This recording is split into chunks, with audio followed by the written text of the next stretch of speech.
সম্মানিত ভিউয়ার্স, আসসালামু আলাইকুম। আপনারা দেখতে পাচ্ছেন যে আমরা বর্তমান পার্বত্য অঞ্চলের রাঙ্গামাটি জেলার সাজেক ভ্যালির সবচেয়ে উঁচু জায়গাটি, সেটির নাম হচ্ছে আপনার কংলাক পাহাড়। সেই কংলাক পাহাড়ে আমরা দাঁড়িয়ে আছি।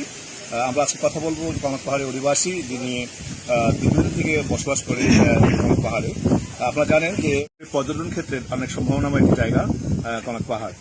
তো আপনারা যারা সাজেকে এসেছিলেন এর আগেই আপনারা জানেন যে এটি অনেক বড় একটি পাড়া, কয়েকটি পাড়া নিয়ে একটি ইউনিয়ন। এটি রুইলুপাড়া ইউনিয়ন। আর পাশাপাশি আমরা যে জায়গায় দাঁড়িয়ে আছি এটি বাংলাদেশের সবচেয়ে উঁচু একটি জায়গা, যার নাম হচ্ছে কংলাক পাহাড়। আমরা কংলাক পাহাড়ে দাঁড়িয়ে আছি এবং পাশাপাশি অপরূপ সৌন্দর্যের যে লীলাভূমি বাংলাদেশের এই পার্বত্য অঞ্চলের এই জায়গাটি অনেক গুরুত্বপূর্ণ, বিশেষ করে পর্যটন খাতের জন্য। তো আমরা কথা বলবো আমাদের আমাদের সামনে যিনি আছেন, কি নাম দাদা? বিক্রম।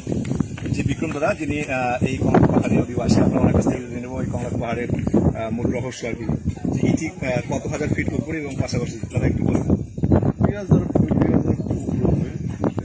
2000 ফিট উপরে। আপনি কতদিন থেকে বসবাস করেন? বাবা মামা উপরে মারা গেছে।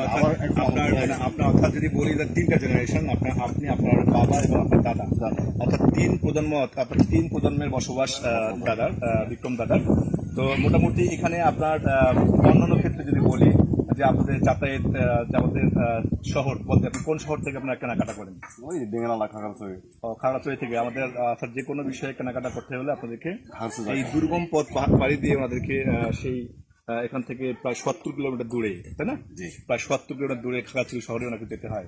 তো পাশাপাশি এই জায়গাটা হচ্ছে যে সামাজিক ক্ষেত্রে বসবাসের ক্ষেত্রে নিরাপত্তা কেমন আছে? নিরাপত্তার ক্ষেত্রে ভালো আছে। তো আমরা জানি যে আরবিরা বেষ্টিত আমাদের এই সাজেক যে অঞ্চলটি, সেখানে নিরাপত্তার কোনো অভাব নেই।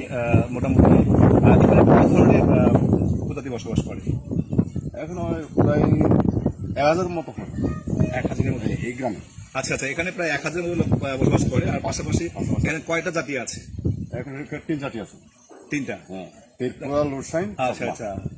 ত্রিপুরা, লোসাই আর হচ্ছে চাকমা, এই 3টা জাতির বসবাস এখানে। মোটামুটি 3টা জাতির মধ্যে প্রায় আমরা জানি যে প্রায় শুনেছি ওনার কাছ থেকে প্রায় 1000-এর মতো লোক বসবাস করে। তো মোটামুটি সবার সঙ্গে সম্পৃক্তি রেখেই আপনারা বসবাস করেন ইনশাআল্লাহ।